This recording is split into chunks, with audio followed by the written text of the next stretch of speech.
Hola, mi nombre es Mela y esta es una clase esencial, inicial, del estilo de yoga Kaladanda. Voy a dividir esta clase en dos partes. En la primera parte voy a explicar un par de fundamentos que me parecen importantes de observar y de entender antes de arrancar la práctica.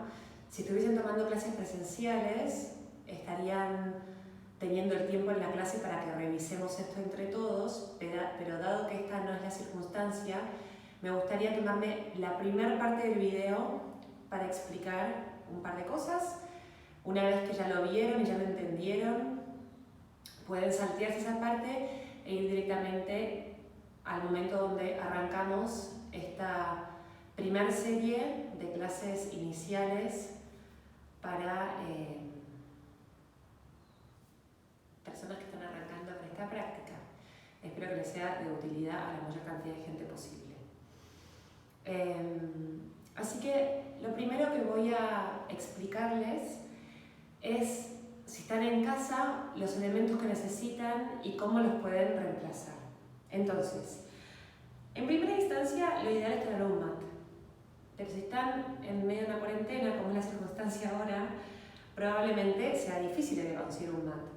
Para ello vamos a usar o una manta o una toalla. Y yo hoy voy a dar la práctica como si no tuviesen el mat. Si tienen el mat, no necesitan pensar en la toalla, ¿sí?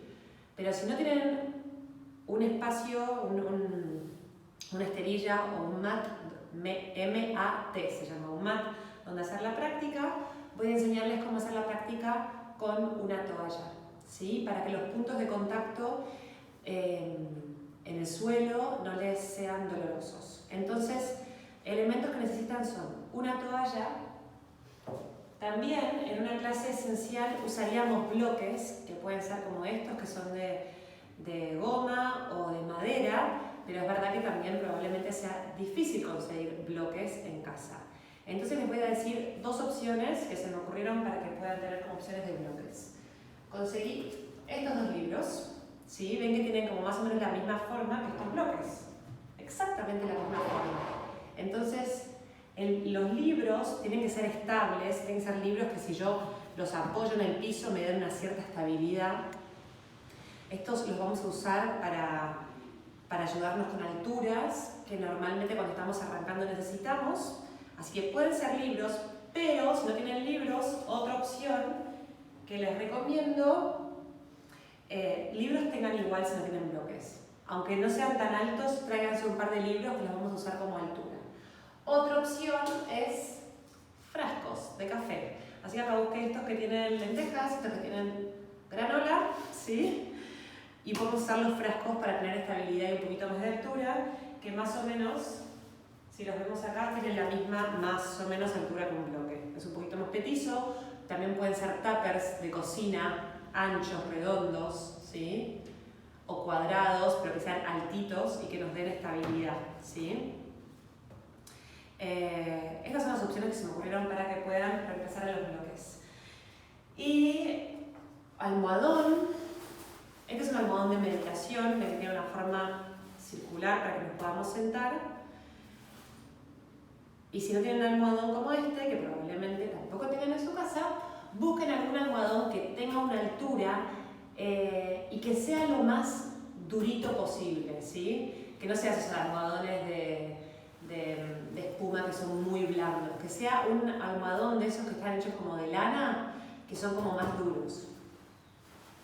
Almohadón. Y por último, un cinturón. Este es un cinturón de yoga, también lo pueden conseguir en los lugares de yoga, pero si no tienen un cinturón como este, que nos va a dar ciertas posibilidades para la práctica, pueden también buscar un cinturón de ropa, un cinturón común, y usan un cinturón. Si no tienen un cinturón de ropa, pueden usar alguna bufanda o chalina que no sea elástica. Necesitamos que esto, ven que nos estira, que no se estire. Entonces, ya repasamos los elementos que necesitamos, los vamos a ir usando, van a ver a lo largo de la práctica. Los voy a correr para que no interfieran.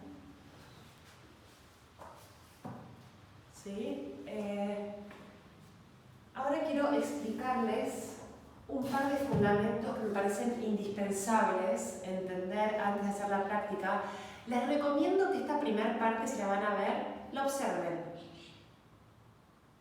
Y muchas veces lo que pasa cuando estamos haciendo videos físicos, estamos tratando de hacer las posturas al mismo tiempo que estamos tratando de aprender las posturas. Y créanme que van a ahorrar mucho tiempo en su proceso si primero lo pueden ver y entender profundamente lo que estoy hablando. Entonces después van a la parte de la práctica y ya pudieron ver y registrar cómo se ve y buscar esa postura en su cuerpo. Una vez que ven este video y esta parte sienten que la entendieron, pueden ir directamente a la segunda parte. Y repitan esta primera parte y véanla las veces que sea necesaria para ustedes. Entonces, una clase de estilo Kanagandha va a estar dividida en partes. Normalmente siempre al principio damos, miren, una explicación, después hacemos una meditación, después hacemos la práctica física unida con la intención de la meditación de la clase. Y cuando termina la práctica física, que termina con una postura donde estamos acostados en el piso, después hacemos una meditación de cierre. Entonces vamos a empezar con algunas bases para la clase de yoga. Para meditar podemos meditar acostados, porque la idea es que nuestro cuerpo esté muy quieto, ¿sí?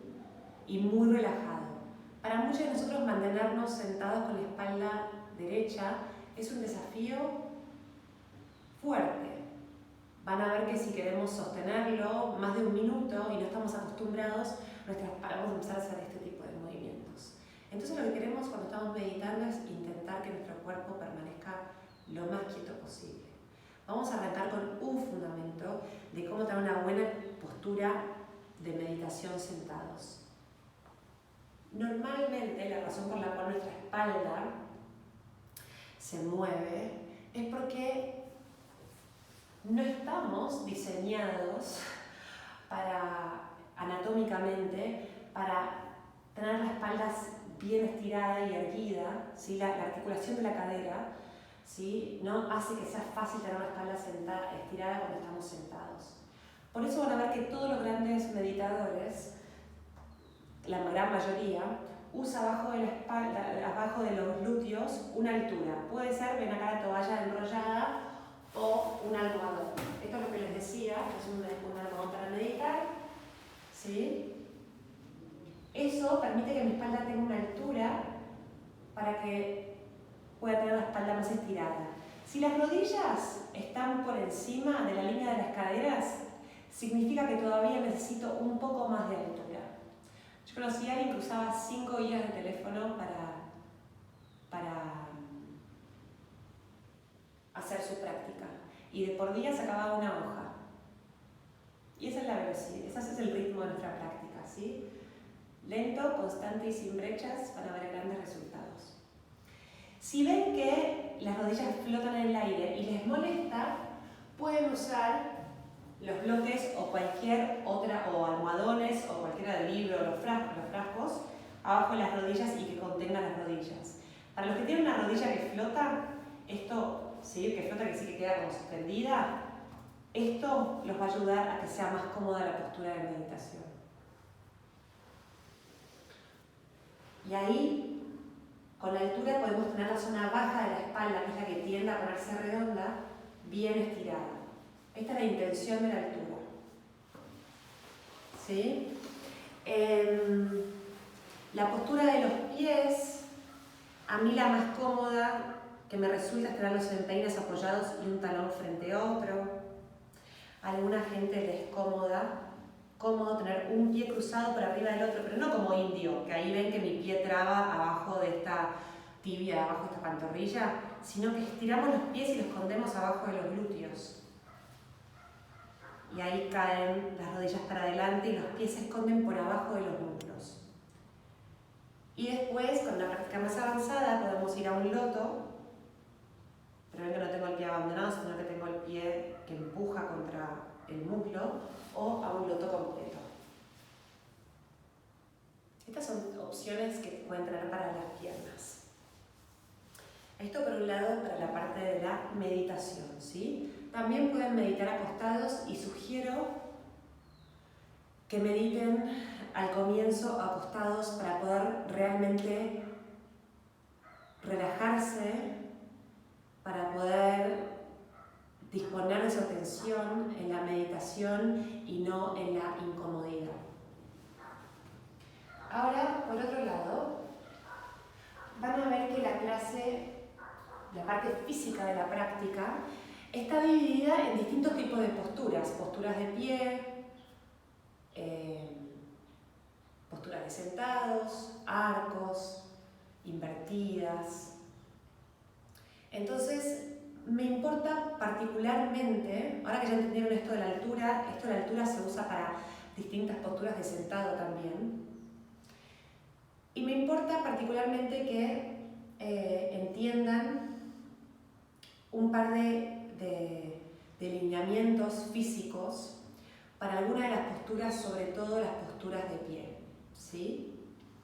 Entonces quiero primero mostrarles algunas posturas para que vean cómo es la forma, cómo se ve la forma de las posturas. Esta postura, por ejemplo, se llama Virabhadrasana 1 o Guerrero 1. Esta otra postura se llama Guerrero 2. Esta postura se llama Trikonasana. Esta postura se llama Parshvakonasana. Quiero que noten si en todas estas posturas que hice mis pies cambiaron de lugar. ¿Sí? Ahora hay otra postura que se llama Tabla. Hay otra postura, por ejemplo, que se llama Ashtanga Namaskar o rodillas, pecho, mentón. Otra postura que se llama Cobra. Me importa detenerme en estas posturas porque son posturas esenciales para algunos saludos al sol, que es una secuencia de movimiento que vamos a ir aprendiendo, no hoy, que vamos a ir aprendiendo para entrar en calor en nuestra práctica física. Y los errores más comunes, el error más común, es que no respetemos la distancia entre manos y pies. Y quiero que vean cuál es la distancia entre manos y pies y por qué es importante respetar esta distancia. Entonces, por default, la distancia entre manos y pies siempre va a ser la distancia de una tabla. Mírenlo. Después, si quieren, lo pueden, una vez que lo miraron, lo pueden repetir, habiéndolo visto antes. Entonces, si yo vengo a 4 patas, esta postura se llama 4 patas, pueden apoyar los dedos de los pies. La forma de tomar la postura de la tabla es chequear primero que mis manos estén al ancho de mis hombros. Mis muñecas están justo debajo de mis hombros. Los pliegues de mis muñecas están paralelas al borde del mat. Y los ojos de mis codos se miran como dos enamorados. Ahí van a ver que los hombros se alejan de mis orejas. ¿Cómo mido la distancia de una tabla? Desde 4 patas estiro una pierna hacia atrás y otra pierna hacia atrás y ahí estoy en la postura de la tabla. Bien. Ahora vamos a ir a otra postura que es una postura madre en el yoga que se llama Adho Mukha Svanasana. Adho Mukha Svanasana es como una casita. La traducción a español sería el perro dado vueltas, ¿sí? Es un estiramiento profundo como un perro o un gato que se estira a la mañana y cuando el perro o el otro se estira, ¿qué sentimos? Que está estirando la espalda, ¿sí? Entonces la postura de Adho Mukha Svanasana es esta.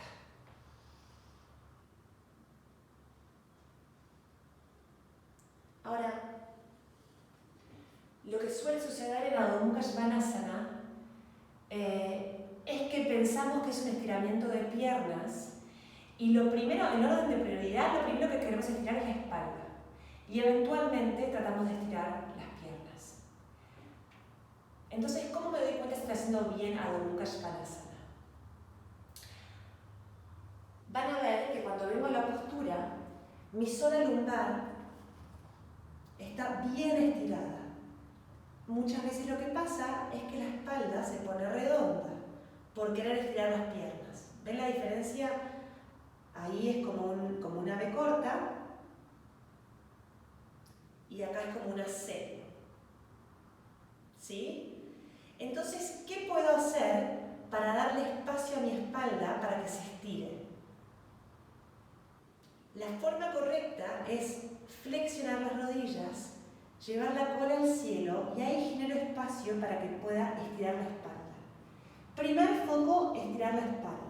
Eventualmente trato de estirar las piernas, pero ahora si veo que al estirar mis piernas mi espalda se pone redonda, conviene flexionar las rodillas, seguir empujando los glúteos al cielo y bien despacito intentar estirar las piernas hasta donde me sea posible.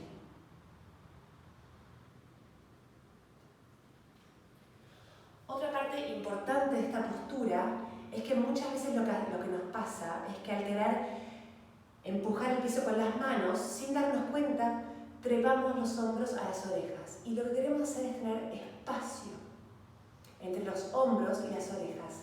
Chequeen este espacio entre hombros y orejas. Y les voy a mostrar cómo se ven las dos situaciones. Paso primero por una tabla, voy a Adho Mukha. Ven que la distancia entre manos y pies se mantuvo igual. Y ahora les voy a explicar por qué. Ahí tengo los hombros trepados, ven que también la espalda se me pone redonda y los omóplatos se alejan de la columna vertebral. Ahora quiero hacer largo el cuello, alejar los hombros de las orejas, mis hombros rotan, las axilas quieren esconderse.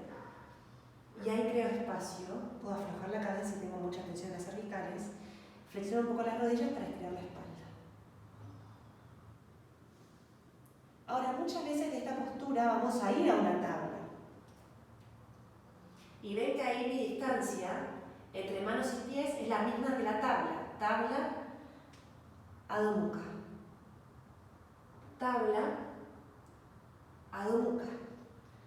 Ahora, muchas veces lo que pasa es que el alumno, cuando viene de la tabla y va a Adho Mukha, justamente porque le tira la parte de atrás de la espalda, camina con las manos hacia atrás. Y es un Adho Mukha sin respetar la distancia de manos y pies, es un Adho Mukha más corto. Pero fíjense lo que pasa cuando voy a una tabla de nuevo. Cuando voy a una tabla de nuevo y acorté la distancia, mis hombros se pasan de la línea de las muñecas. Estoy completamente desalineado y ahí corro el riesgo de lastimarme las muñecas o los hombros. Entonces, primera regla fundamental cuando estamos en la práctica física. La primera regla es unir la respiración al movimiento, pero ahora después voy a explicar eso. La segunda regla es que la distancia entre manos y pies. En todas las posturas de pie, cuando tenemos las piernas abiertas, es la distancia de la tabla. Por eso sugiero siempre pasar por la tabla antes de ir a Adho Mukha y siempre respetar esta distancia. Mírenlo una vez más. Tabla, Adho Mukha. Si quiero flexionar rodillas. Tabla y no corro las manos del lugar para que siempre queden los hombros sobre las muñecas. Ahora hay una postura más que les quiero enseñar que se llama rodillas, pecho, mentón. Ashtanga Namaskar. Para ir a Ashtanga Namaskar, respetamos la distancia de la tabla, apoyan rodillas en el piso. Es muy importante que en todas las posturas con manos en el suelo estemos empujando las yemas de dedo contra el piso. Se llama rodillas, pecho, mentón. Entonces están las rodillas apoyadas, los pies también. El pecho va a venir entre las manos y el mentón en el suelo. Los codos siempre están pegados al cuerpo. Fíjense que mi cola, mis caderas, quedan despegadas a una buena distancia del piso. Los codos empujan siempre al cielo, están apuntando al cielo. No están apoyados en los antebrazos, solo están apoyadas las manos. Vean cómo se ve la figura, ¿sí? Mentón, pecho entre las manos, rodillas y pies. Voy a volver a una tabla. Tabla, apoyo rodillas en el piso, pecho entre las manos y mentón. No tienen que apoyar las caderas, queda arriba la cola, estoy como sacando cola, empujando los isquiones, que son estos huesos que hay en la cola, hacia arriba. Y los codos van pegados al cuerpo. Otra clave para esta postura, para rodillas, pecho, mentón, es que empujen la base del dedo índice contra el suelo. Tal vez esto es mucha información, sí, pero créanme que al observarlo, esta información va a quedar en la mente y después cuando yo la explique o pida que hagan algunas de las acciones en la práctica, van a acordarse de lo que estoy hablando, ¿sí? Ahora, mucha gente en rodillas, pecho, mentón, lo que hace es apoyar las rodillas y tirarse al piso. Porque es una postura que implica hacer una fuerza de brazos. Es la postura previa que usamos para prepararnos para hacer una tabla sin apoyar las rodillas. Es como una flexión de brazos con o sin rodillas, ¿sí? Es más fuerte. Entonces, en rodillas, pecho, mentón es imprescindible para que trabajemos la fuerza de brazos empujar la base del dedo índice contra el piso.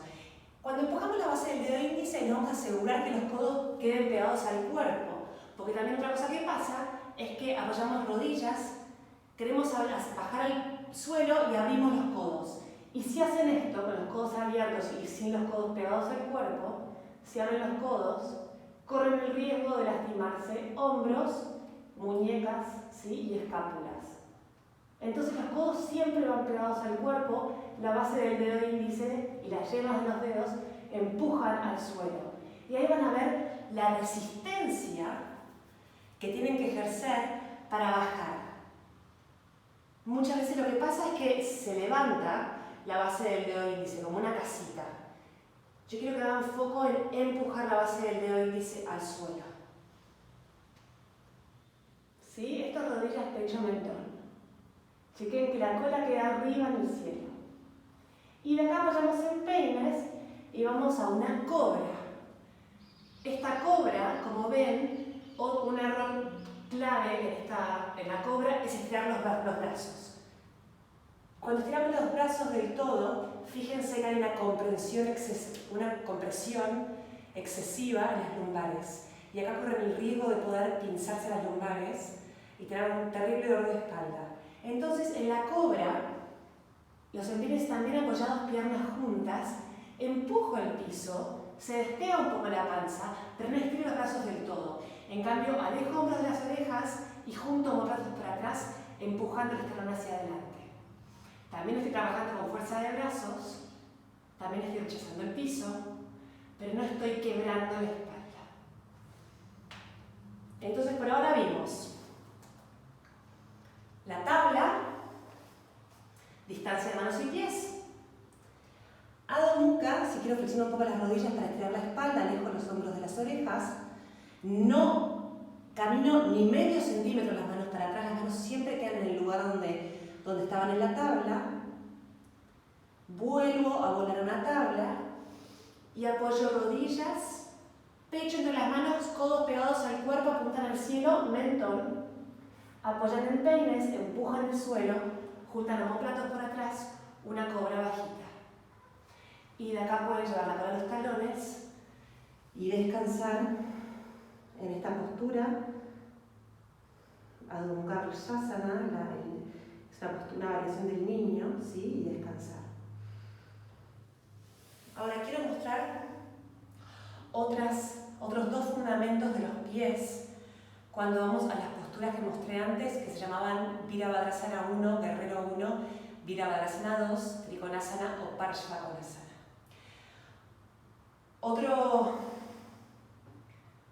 Entonces, un fundamento básico acá es que la misma distancia de manos y pies, la tabla que usamos para Adho Mukha, para rodillas, pecho, mentón, es la misma distancia que vamos a necesitar para guerrero 1 y guerrero 2. Entonces quiero que observen qué fue lo que hice con mis pies, ¿sí? No importa que no vean mi torso, porque lo que me importa acá es que ustedes vean lo que hago con los pies en guerrero 1 y guerrero 2. Entonces lo que quiero hacer es traer el pie, por ejemplo, derecho entre las manos. Cuando somos iniciales o principiantes, muchas veces lo que nos pasa es que no tenemos ni la flexibilidad ni la fuerza para traer el pie entre las manos. ¿Ven que yo tengo el pie entre las manos? Literalmente el pie entre las manos. Y esta distancia es importantísima.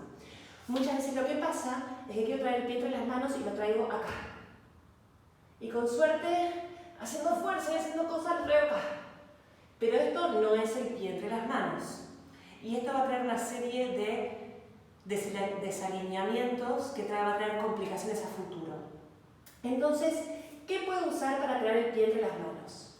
Opción más fácil, apoyo la rodilla. Si quiero traer el pie derecho entre las manos, apoyo la rodilla izquierda, genero espacio, me pladeo sobre el lado izquierdo, traigo el pie lo más adelante que puedo, con la misma mano del mismo pie, mano derecha, agarro el tobillo derecho y traigo el pie entre las manos. Y ahí es que hay una estocada. Manos en yemas de dedos, estocada. ¿Sí? Ahí apoyo el pie de atrás. Fíjense que en el guerrero 1 hay una línea entre el talón de adelante y el arco del pie de atrás. Esto se llama guerrero 1. Acá lo que estoy haciendo es subir los brazos para arriba, ¿sí? Y en el guerrero 2, mi pie de atrás se va a poner paralelo al borde del mat. Esto es una sutileza que vamos a ir corrigiendo con el tiempo, lo vamos a estudiar en la práctica, ¿sí? Pero lo que más me importa es la distancia entre manos y pies. Entonces, veamos para el otro lado. Quiero traer mi pie izquierdo entre las manos, pero no tengo la flexibilidad. Apoyo la rodilla derecha, traigo mi pie izquierdo lo más adelante que puedo, agarro el tobillo izquierdo con la mano izquierda y lo traigo justo entre las manos. Y ahí es que hay una estocada. Tal vez tengo un poquitito más de flexibilidad y lo que hago es traer el pie izquierdo lo más adelante que puedo y lo traigo el último tramo, tomando el tobillo y trayendo el pie entre las manos. Ahora, ¿por qué es tan importante que esta distancia se sostenga en los guerreros? Lo voy a mostrar. Cuando yo traigo el pie derecho, por ejemplo, entre las manos, apoyo el pie de atrás, subo y pueden ver que mi rodilla está en una línea con mi talón.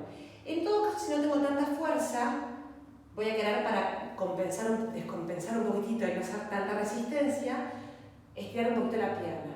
Pero mi rodilla nunca va a pasar la línea del talón. Ahora, ¿qué pasa si no respeto esta distancia? Y entonces acá estoy seguro, ¿sí? Acá no me voy a lastimar meniscos, no me voy a lastimar cruzados, no me voy a lastimar nada de mi rodilla, que es de suma importancia que la cuidemos muchísimo. Ahora, si no respeto esa distancia, y entonces el instructor dice, traigo el pie derecho entre las manos y yo lo traigo acá. Fíjense lo que pasa. Apoyo el pie de atrás. Hasta acá estoy haciendo lo que el maestro me dice. Tengo el talón de adelante en una línea con el arco del pie de atrás. Pero cuando subo, fíjense lo que pasa con mi rodilla. Está pasada de la línea de mi tobillo, ¿sí? Ahí corro el riesgo de hacerme lesiones que no recomiendo para la rodilla, ¿sí? O para el tobillo. Hago las posturas, pero la distancia no es la correcta. Y después mi profesor me va a decir, trae las manos al lado del pie, para ir a una tabla, voy a traer las manos, muy bien, como me dijo mi profesor, al lado del pie, y miren cómo me quedó la tabla. Los hombros también están desalineados. Entonces ahí me voy a romper las muñecas y tal vez me lastime los omóplatos y los hombros. Y cuando quiera bajar a pecho entre las manos, voy a quedar hecho un chicharrón y me voy a lastimar la espalda. ¿Sí? Entonces, por este motivo, es muy importante sobre todo en la parte inicial de la práctica, donde vamos a ir trabajando de una forma fluida las posturas de pie, que entiendan lo importante que es respetar estas distancias entre manos y pies. Entonces vean la diferencia. Si yo de la distancia de una tabla puedo ir a Adho Mukha, que ya lo estudiamos, ¿sí? La espalda está bien estirada, puedo flexionar las rodillas para estirar más la espalda. Inhalando, vuelo a una tabla. Muñecas sobre, hombros sobre las muñecas. Apoyo rodillas, pecho y mentón apuntando los codos al cielo y la cola al cielo. La cadera queda despegada del suelo. Va a ser el dedo índice. Inhalando, voy a una cobra. Exhalando, doy vuelta los deditos de los pies. Llevo la cola a los talones y vuelvo a Adho Mukha.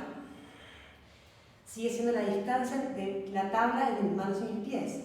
Traigo el pie derecho entre las manos. Puedo apoyar la rodilla izquierda y traer el pie derecho justo entre las manos.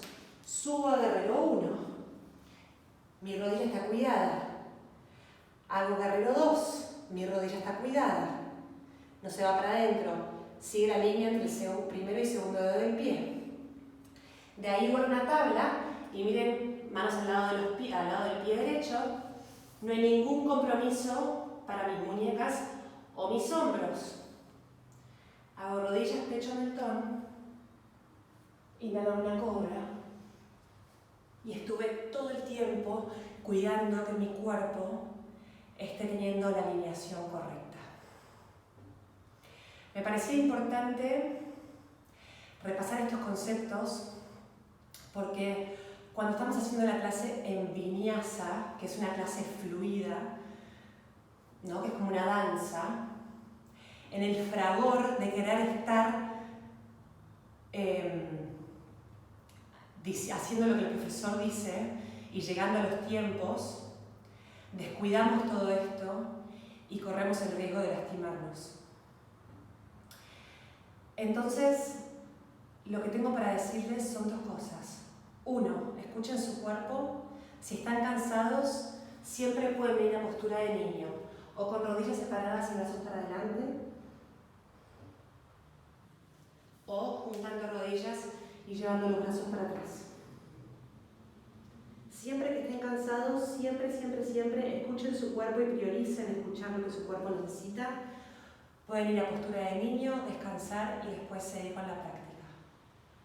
2.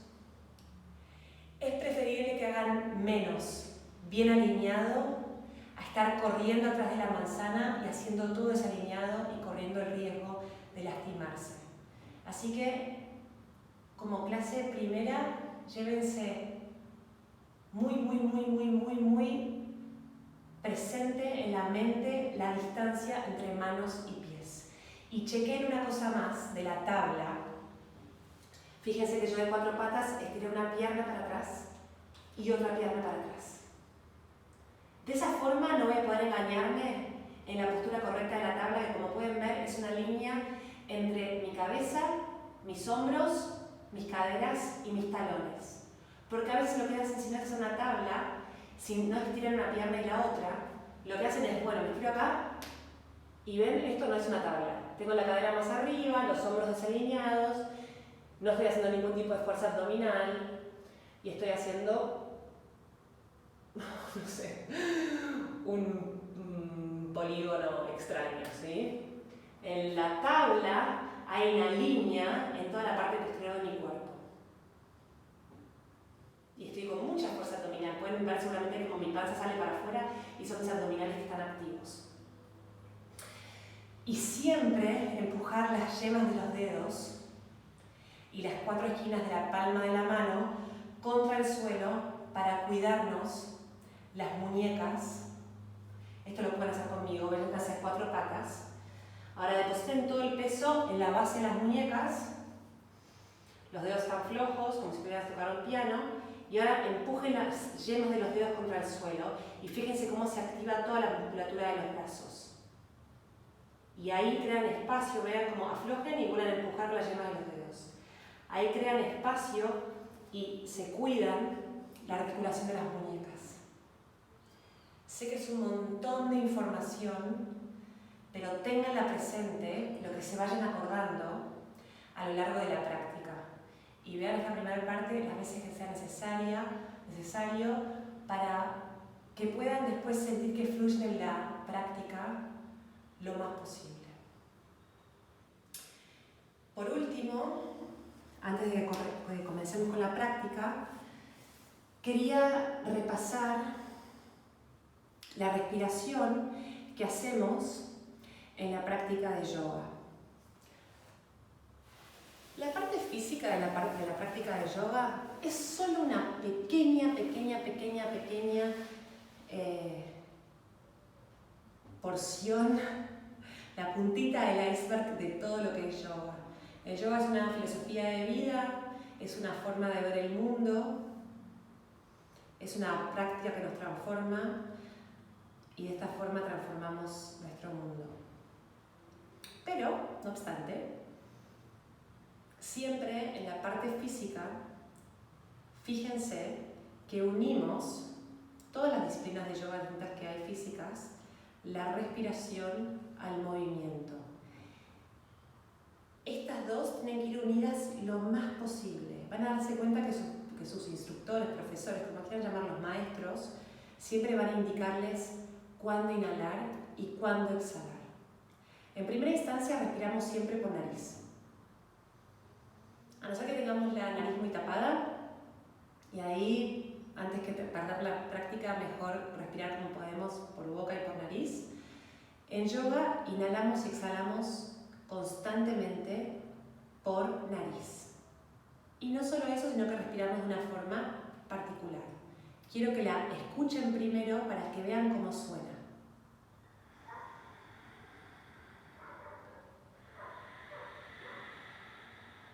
Me voy a acercar para que lo escuchen mejor.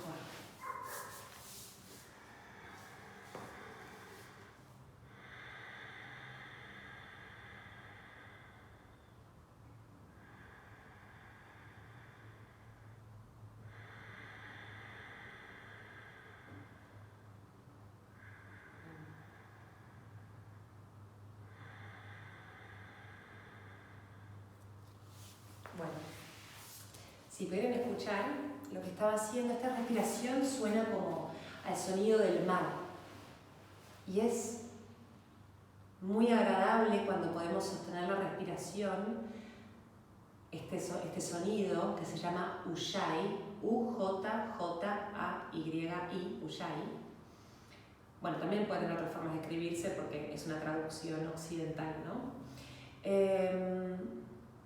Nos ayuda a sostener nuestra práctica porque la respiración, y nos obliga a este tipo de respiración a estar concentrados en nuestra respiración, nos ayuda a estar presentes.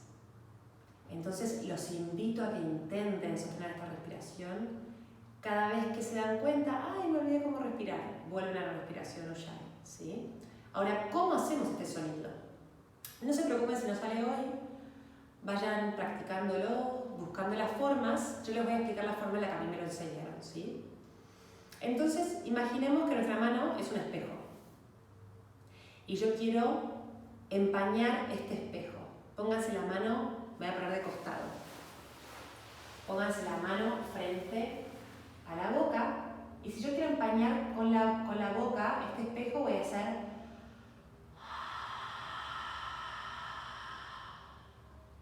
Háganlo conmigo.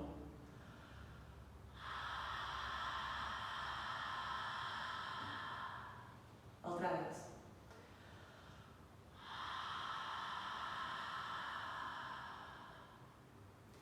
Ahora lo vamos a volver a hacer y quiero que se den cuenta que cuando hacemos la acción de querer empañar el espejo, hay algo que hacemos a la altura de la glotis, de la garganta, hacemos una pequeña compresión para controlar la emisión del aire y hace que el aire salga más lento, con un control de lo que hacemos normalmente, que es, ¿sí?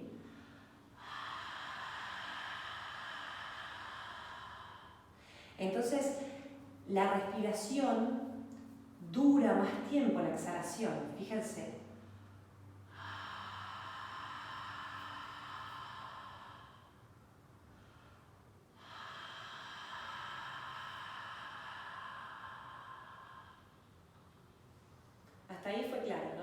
Ahora imagínense que en la parte de atrás de la garganta también hay un espejo y queremos empañar el espejo que está en nuestra garganta cuando inhalamos. Haríamos lo mismo en la garganta, esa compresión sutil.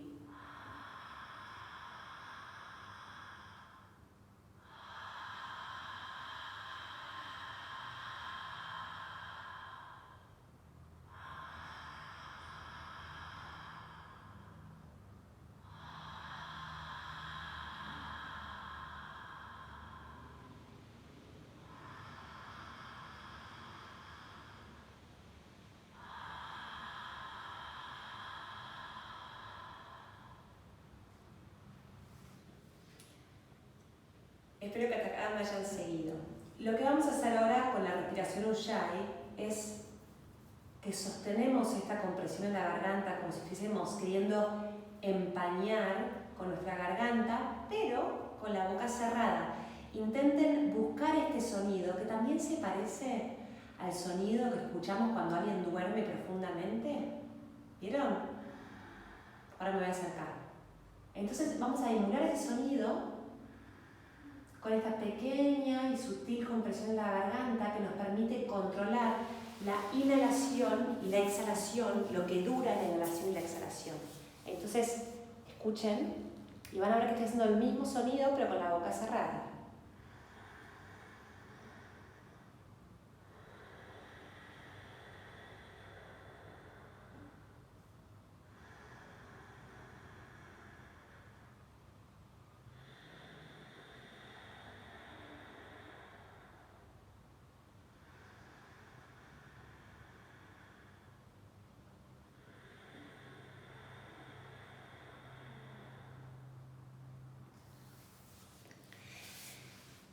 Por último, quiero mostrarles qué significa unir el movimiento a la respiración.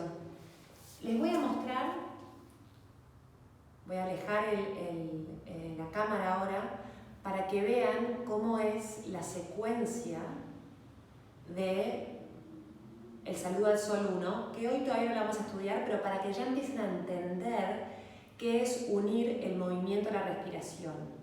Al principio es normal que tiemblen, es normal que se agiten un montón la respiración, es normal que transpiren muchísimo, ¿sí?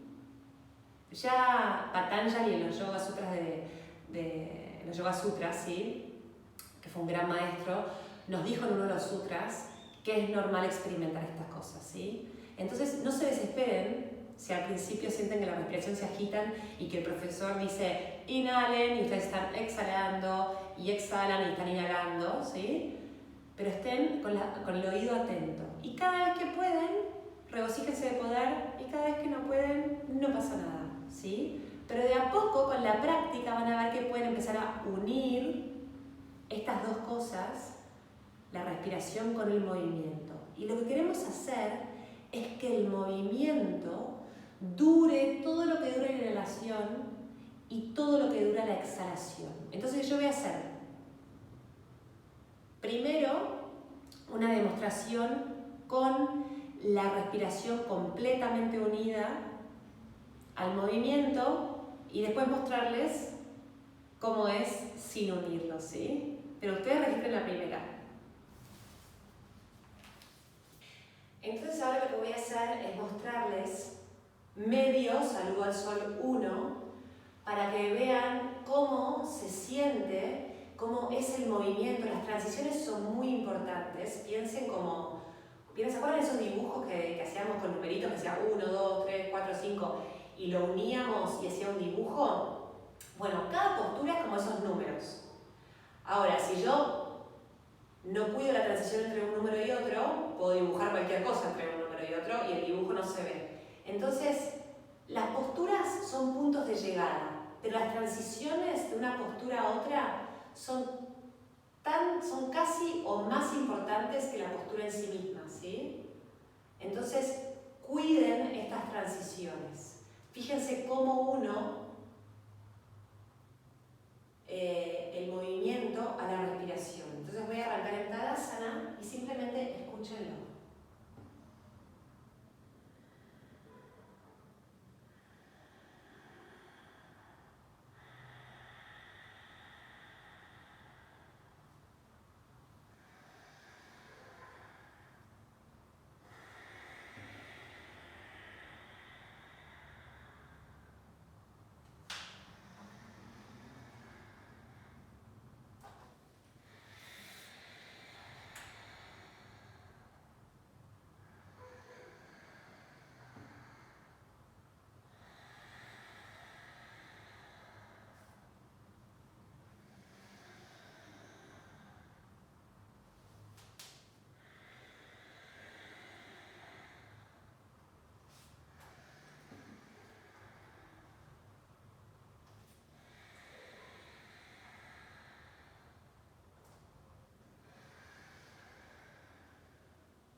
voy a mostrarles ahora cómo es no cuidar las transiciones y que la respiración esté entrecortada.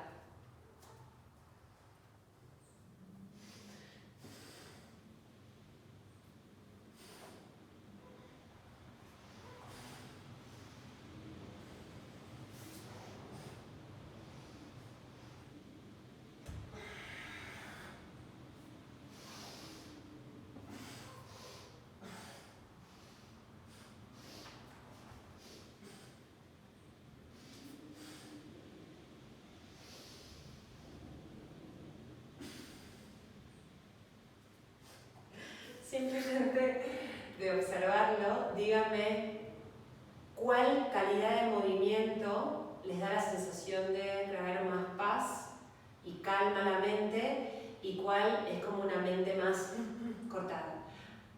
Entonces, en la medida de lo que puedan hoy, de lo que esté a su alcance y sus posibilidades, de a poco vayan cultivando la intención de unir la respiración, esta respiración, practíquenla, la respiración al movimiento, ténganse paciencia, esto lleva un tiempo, no seamos occidentales en querer resolverlo ya, ¿sí? Tómense su tiempo para ir de a poco cuidando las transiciones y uniendo en una danza bellísima la respiración al movimiento. Y cuando una de las definiciones de yoga es unión, ¿sí? Pensemos en la unión entre la respiración y el cuerpo físico, ¿sí? Bueno, pueden ver esta primera parte del video las veces que sea necesario para que puedan despejarse todo tipo de dudas.